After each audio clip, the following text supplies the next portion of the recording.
আমরা একটু কথা বলে নিই।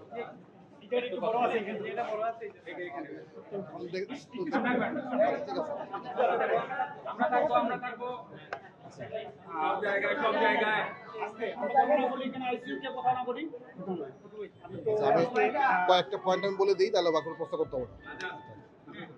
আজকে আসলে আমরা এখানে পরিচালক মহোদয় ছিলেন এবং আমাদের সিভিল সার্জন মহোদয় ছিলেন এবং এই হাসপাতালের সাবেক পরিচালক, আমরা প্রায় কয়েকদিনই বসছিলাম এই হাসপাতালের সেবাটাকে কীভাবে আরও উন্নত করা যায় সেটা নিয়ে একটু আমরা কাজ করছি আর কি।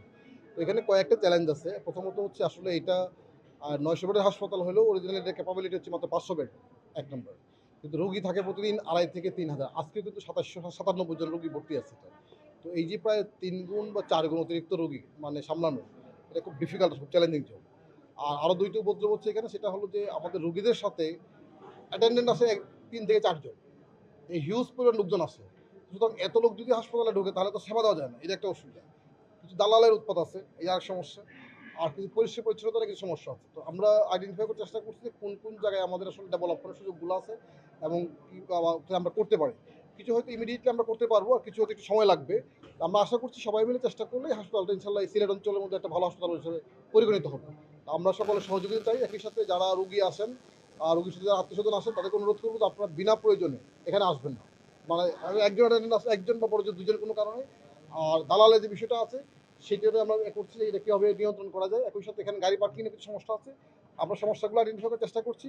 আমরা আশা করছি যে আমরা এখানে সবাই মিলে কাজ করবো এবং এখানে আমরা বসছিলাম সবাই মিলে যে আশা করছি এটা খুব অল্প সময়ের মধ্যে এইটা একটা মোটামুটি ভালো একটা হাসপাতালে মানে রূপান্তরিত হবে ইনশাল্লাহ। না না, অসঙ্গতি বললে যে সমস্যাগুলো বললাম এই চ্যালেঞ্জগুলো আছে এখানে। কিন্তু ধরেন আপনার ম্যান পাওয়ার যা আছে আমাদের এখানে, ডক্টর কনসালটেন্ট বা নার্স যা আছে, এটা কিন্তু বেসিক্যালি মানে ওই 900 বেড হিসাব করে কিন্তু আছে, কিন্তু রুগী ডিল করতে হচ্ছে কিন্তু প্রায় 3,000। তাহলে আপনি 3 গুণ কিন্তু আবার কিন্তু এই চিকিৎসক বা নার্স সংখ্যা 3 গুণ বাড়ে না, বরং এর মধ্যে কিছু খালি আছে আরও। ফলে হচ্ছে কি তাদের এই বিশাল রুগী সামলানো কিন্তু খুব ডিফিকাল্ট।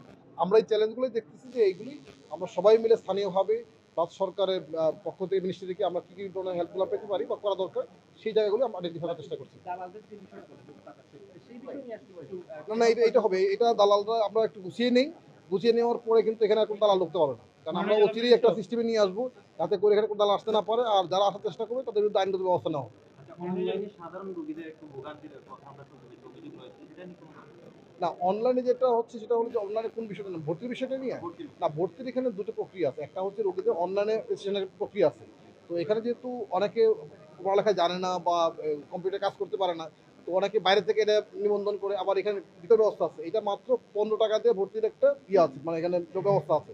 অনেক সময় যেটা হয় কেউ না জানার কারণে হয়তো টাকা বেশি টাকা নিয়ে গেছে, এটা যাতে নিতে না পারে সেটার জন্য আমরা বলছি একটা বড় করে সাইনবোর্ডে টাকার পরিমাণটা যেন লেখা থাকে, যাতে করে সে বুঝতে পারবে এইটা ভর্তি হচ্ছে নিবন্ধনের চার্জটা হচ্ছে মাত্র 15 টাকা। এটা বুঝে কি আমরা এটা নিয়ে একটু কাজ করছি যে আসলে এটা কেমনি আরও ফ্রেন্ডলি করা যায় এবং ফ্লেক্সিবল করা যায়, সবার জন্য যেন বিশেষ করে রুগীদের জন্য এটা আরও টেকসই হয়, সুন্দর হয়।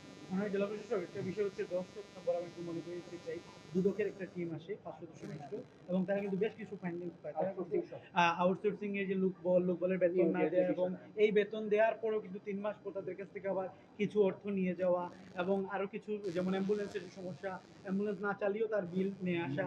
তার পাশাপাশি যদি আমি বলি যে ওষুধ বিতরণের যে সমস্যাগুলো, তারা কিন্তু এই ফাইন্ডিংসগুলো পায় এবং তারা আমাদেরকে জানায় এবং এই রিপোর্টগুলো কিন্তু তারা ঢাকাতে পাঠাবে বলছে। এবং আপনাকে যদি একটু ফ্যাক্ট আমি বলি, আপনি যে বিষয়টি বলছেন যে 3 গুণ রুগী নিয়ে তারা এখানে চালাচ্ছেন, এটা খুবই বাস্তব এবং এটা সাংবাদিকরা কিন্তু যেখানে আমরা প্রশাসনকে ফেস করেছি হাসপাতালে তারা আমাদের কাছে এই কথা বলেছেন। কিন্তু গতকালকে যখন আমরা এখানে এসেছি তখন কিন্তু অপরিচ্ছন্ন ছিল অনেক অনেক জায়গায়, কিন্তু আজকে দেখেন আপনি আসার সাথে সাথে জায়গাটা অনেকটা পরিচ্ছন্ন হয়ে গেল।